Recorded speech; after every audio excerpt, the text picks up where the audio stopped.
It was a bitterly cold winter night, the kind where the air feels sharp against your skin, and the only sound you hear is the crunch of your boots on the frozen pavement.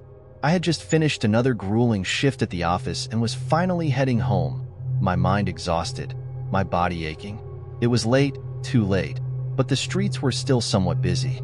The glow from the streetlights reflected off the snow, giving the night a surreal, almost ghostly hue. I turned a corner onto my street, the familiar stretch of road where I lived only a few minutes away from the office. The snow crunched louder beneath my feet, the silence of the night settling in as I walked toward my apartment building. But as I approached the building, something felt off. The street lamps flickered, their light wavering for a split second, casting shadows that seemed to stretch unnaturally long. I paused, squinting at the building in front of me. I shook my head, attributing the odd feeling to exhaustion. Maybe I was just tired. It had been a long day. I turned the door handle and stepped inside. The lobby was dim, the air cold and heavy. The elevator hummed as it traveled upward, and I pressed the button to call it down. I hated the elevator. It creaked and groaned as if it were on the verge of breaking every time I used it, but I was too tired to take the stairs. The doors opened with a reluctant whir, and I stepped inside, glancing at the numbers above the door as they slowly ticked higher with each passing floor. When it reached my floor, I stepped out and walked down the narrow, quiet hallway toward my apartment. My footsteps echoed, too loud in the stillness of the building. Something felt wrong. I opened the door to my apartment and was greeted by the familiar warmth of home, or at least, what should have been warmth. The air inside was colder than usual, a draft coming from the windows I was sure I'd closed earlier. I frowned.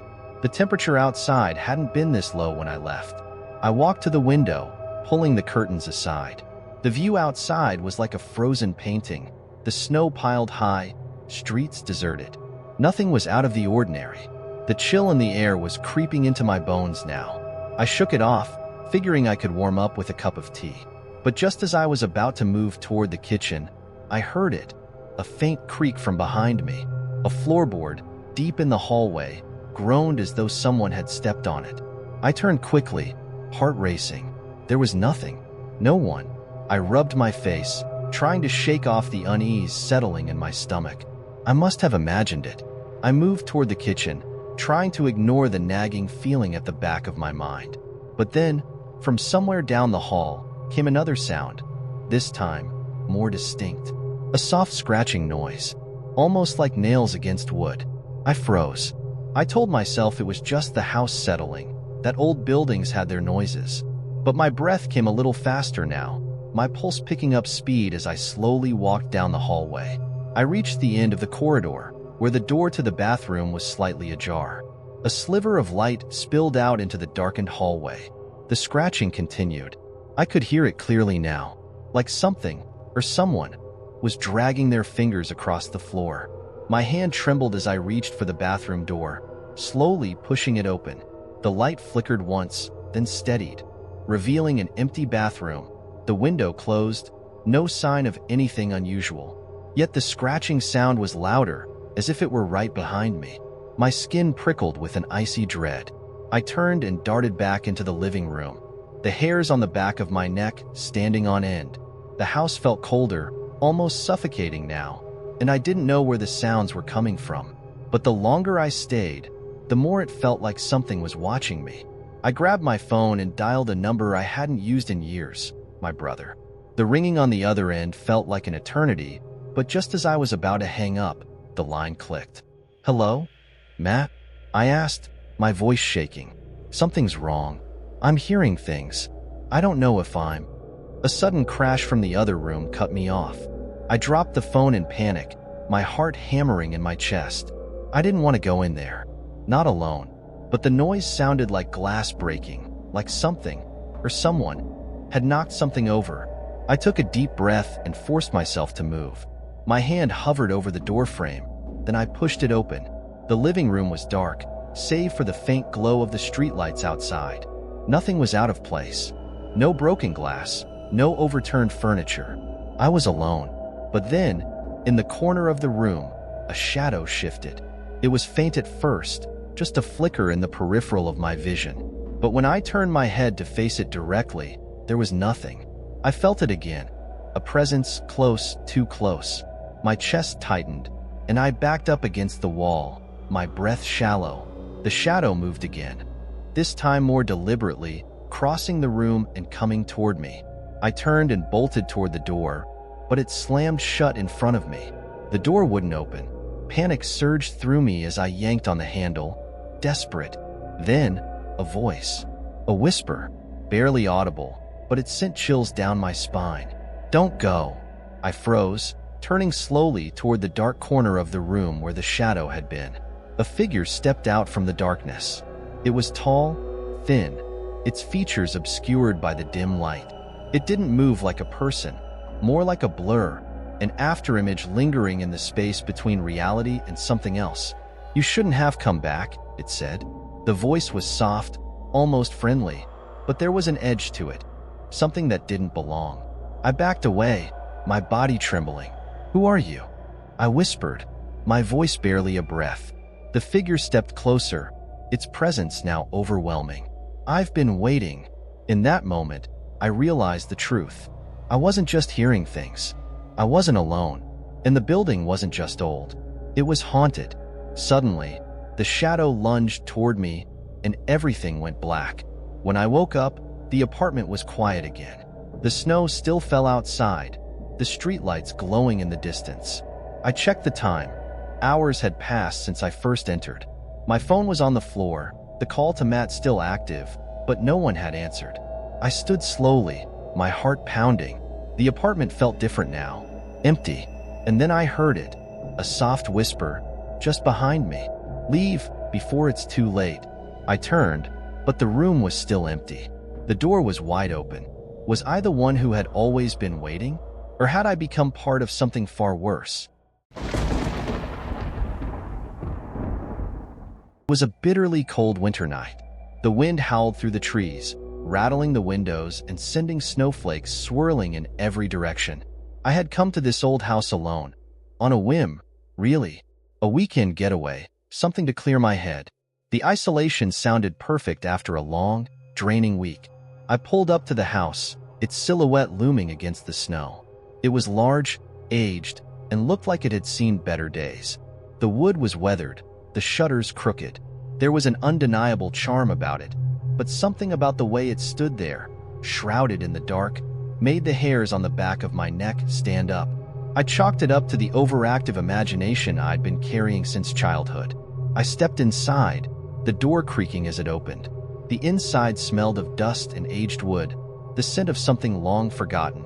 The air was cooler than I expected, too cool, even for winter. I shrugged it off. The place was probably poorly insulated. The house was quiet, almost too quiet. The floorboards groaned underfoot as I made my way through the hallway, and the walls seemed to stretch endlessly in the dim light. The faint scent of mildew hung in the air, but it wasn't overwhelming, just enough to make me uneasy. I flicked on a light switch, nothing. I tried another, still nothing. Only a few flickers from the lamps as I moved further into the house, like it didn't want to give in to the light. I dropped my bag by the door and started exploring. The living room had a fireplace, but it was cold, and used for years, it seemed. The furniture was ancient, mismatched, like it had been inherited through generations. Everything was still, like the house itself was holding its breath. I decided to unpack, but the silence of the house began to gnaw at me. The air felt thick. I could hear my own breathing as I unpacked, too loud, too quick, as though it was echoing back at me. I stopped for a moment, listening. There was no sound, except for the wind outside and the faintest creak from somewhere within the house. I paused, confused. Had I just imagined it? I dismissed the thought and turned back to my bag. But then, from down the hallway, I heard it again. A soft creak, louder this time. I stiffened, instinctively turning toward the sound. The house had settled, surely, but there was something about the way it creaked. It wasn't random. It was deliberate, almost like someone was walking upstairs. I stood there for a long time, staring into the dim hallway. No sound came, just the occasional groan of the old house. I shook my head. Maybe I was just imagining things. After all, I was alone in this enormous house. I moved deeper into the house, walking from room to room. It was empty, just me and the old furniture. But as I walked through the narrow corridors, I couldn't shake the feeling that I wasn't alone. The hairs on the back of my neck stood up, a chill spreading through me despite the warmth of the heater that had finally kicked in. Then I saw it, just a flash, a flicker of movement in the corner of my eye. I stopped and turned, my heart pounding in my chest. Nothing. The hallway was empty, the shadows long and dark, stretching out into the corners. But the unease was there, crawling under my skin, burrowing deep inside my chest. I couldn't ignore it. The feeling of being watched, of something lurking just beyond my sight. I moved quickly now, going back toward the living room, hoping to settle into the warmth of the fire. As I crossed through the hallway, there it was again, this time unmistakable. A whisper, soft, like someone was speaking directly into my ear. I froze, my breath catching in my throat. My heart raced. I wasn't imagining it. I wasn't alone. The house groaned again, but this time it was followed by a soft, scuffing noise, like something scraping across the floor upstairs. I turned and darted back into the living room, my pulse hammering in my ears. I pressed my back against the wall, eyes darting around the room. The fireplace crackled, the flames dancing wildly, but it did nothing to quell the feeling of being in danger. Then, out of the corner of my eye, I saw it, a shadow flickering by the window. I turned sharply, eyes searching the dark corners of the room, but nothing was there, just the dancing shadows of the fire. I moved toward the door, my body moving on autopilot, but my mind was racing. There was something in the house, something I couldn't explain. The temperature had dropped further, the chill biting at my skin. I didn't want to stay, but I couldn't just leave. It was too late to drive back into town, and the storm was worsening outside.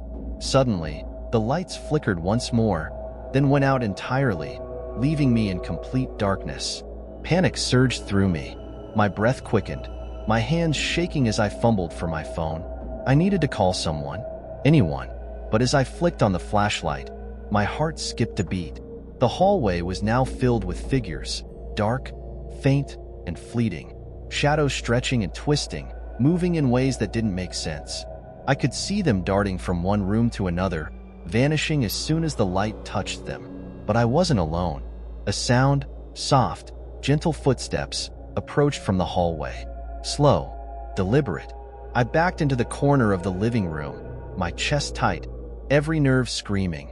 The footsteps grew louder, but no one appeared. Just shadows. Shadows that seemed to shift and stretch toward me. I didn't wait to see more. My mind was clouded with fear, and my body acted on instinct. I bolted from the room, running down the hallway, my feet slipping on the cold wooden floor. The shadows followed me, creeping closer with every step. As I reached the front door, I grabbed the handle, and it wouldn't budge. The door was locked. I slammed against it, panic surging in my veins. The whispering returned, louder now, an unintelligible murmur filling my ears. And then, as if in response, I heard a voice, a deep, raspy voice, coming from somewhere behind me. "You shouldn't have come." I whirled around, but there was nothing there. The hallway was empty, except for the shadows that seemed to pulse with life, growing darker by the second. I knew then that whatever was in this house was not something I could escape. The lights flickered again, and when they came back on, everything was still. The house was silent once more, but I wasn't alone, and I never would be again.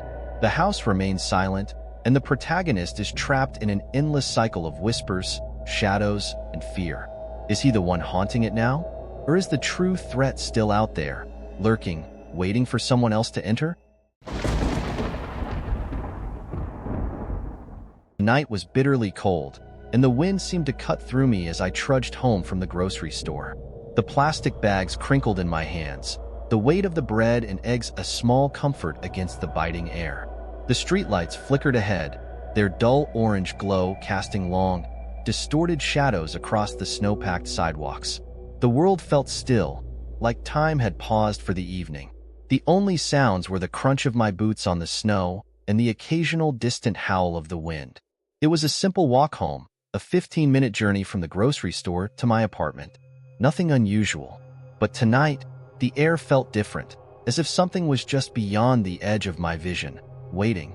I shrugged it off, telling myself it was the exhaustion from a long day, the weather playing tricks on my tired mind. The streets were empty, the houses lined up on either side of me like silent sentinels. The windows were dark, most people tucked inside, warmed by their fires. As I passed my neighbor's house, a flicker of light caught my eye, just a brief flash, like the shadow of a person moving behind the blinds. I stopped in my tracks, staring at the window for a moment. But there was nothing, no one. I shook my head and kept walking, the unease settling in the pit of my stomach. It was when I reached the last corner before my street that I heard it. A faint sound, like a footstep or maybe a shuffle. I froze, looking over my shoulder. The street was empty, nothing but the empty sidewalk stretching behind me. Just the wind. I turned and continued walking, but now my pace had quickened, the hairs on the back of my neck standing on end. The street was quiet, too quiet. My breath, shallow and quick in the cold air, was the only sound I could focus on. I turned onto my street and walked past the row of houses, their windows dark and silent. When I reached my own building, a feeling of dread crept over me. The lights in the lobby were off, casting the hallway into an eerie, oppressive darkness.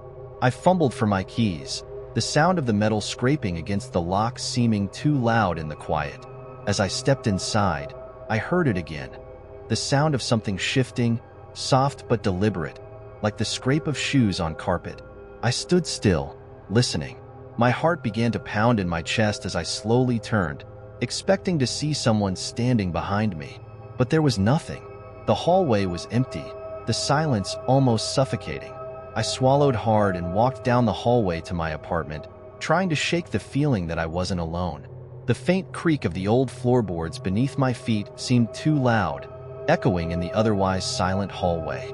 I glanced around, eyes darting from the shadows in the corners of the ceiling to the cracks in the walls. I was paranoid, I told myself. The wind had probably blown something against the building. Maybe it was just the old pipe settling. But when I reached my door, I heard it again. A soft, deliberate scrape, like someone walking slowly behind me. I spun around, breath caught in my throat, but the hallway was still empty. Just the shadows playing tricks on my mind. I hurried into my apartment, locking the door behind me. The familiar, comforting silence of my space should have relaxed me, but I couldn't shake the feeling that something had followed me inside. I set the grocery bags down on the kitchen counter, my hands trembling slightly as I unpacked them. The wind outside howled louder now, the snow starting to pick up again, swirling against the windows. I turned on the lights in the kitchen and living room, trying to settle myself, but the shadows in the corners seemed to move with the flicker of the bulbs. Every time I glanced at the window, I thought I saw something shift in the reflection, but when I turned to look, nothing was there. I shrugged off the unease as best I could, sitting down on the couch and staring at the TV. The hum of the electronics should have been grounding, but instead, it only amplified the silence. And then came the sound again, the soft scrape of footsteps on the floor. I froze, my heart thundering in my chest. I hadn't heard it from outside this time. No, it was inside the apartment. It was closer. The sound was unmistakable. I slowly stood up, my feet cold against the hardwood. My eyes scanned the room, every corner, every shadow, as I moved toward the hallway. The hallway light flickered once, then twice. I swallowed hard, my throat dry, as I stepped closer to the darkened space. My mind raced, trying to come up with an explanation for what was happening, but I knew it, deep down. I wasn't alone. As I stepped into the hallway, the temperature dropped, the air thick with an oppressive cold that seeped through my jacket, through my skin. My breath fogged in front of me. I reached the edge of the hallway, and that's when I saw it. A shadow, faint and fleeting, darting across the wall at the far end of the hall. I gasped, stepping back, but the shadow moved again, closer this time. I could see it more clearly now, the figure of a person, tall and thin, its outline shuddering, distorting like smoke. It was moving toward me, slow, deliberate, and I could feel its presence. The air around me grew heavier, as if the very space was closing in. I wanted to scream, to run, but my body was frozen, paralyzed by the cold and the fear. The shadow came closer, its edges flickering like a candle about to go out. I reached for the light switch, but before I could flip it, the figure lunged forward, its outline blurring into something darker, more solid. Suddenly, the door slammed shut behind me, and I was trapped in the hallway. I spun around, heart pounding in my ears, hands shaking. The whispering began. Low at first, like a soft murmur, but it quickly grew louder, echoing off the walls. It was coming from the dark corner where the shadow had just stood, a voice dry and rasping. "You shouldn't have come." The words sent a shock of ice through my veins. I was shaking uncontrollably now, my mind racing. There was nowhere to go. The figure loomed closer, its form now solidifying into something more human, but with a twisted, hollow face, its eyes dark and hollow, as if it had never known light. I stumbled backward, tripping over the edge of the carpet, and as I fell, I caught a glimpse of the reflection in the hallway mirror. There, behind me, just over my shoulder, was another shadow, one I hadn't noticed before. It was watching me, lurking, waiting for me to turn. The last thing I saw before the darkness consumed me was the figure's outstretched hand. And then there was nothing. The apartment remains silent once again, the echo of the whispering gone, but the air still feels heavy. The door is unlocked, the hallway bathed in dim light, but the figure is gone. Who's left in the apartment now, and who was the true threat all along? You won't know for sure, because nothing is ever the same again after that night. Thanks for joining me on this journey through the strange and unexpected. If you enjoyed the story, hit that like button, share with fellow curious minds, and don't forget to subscribe for more. Until next time, stay curious, stay intrigued,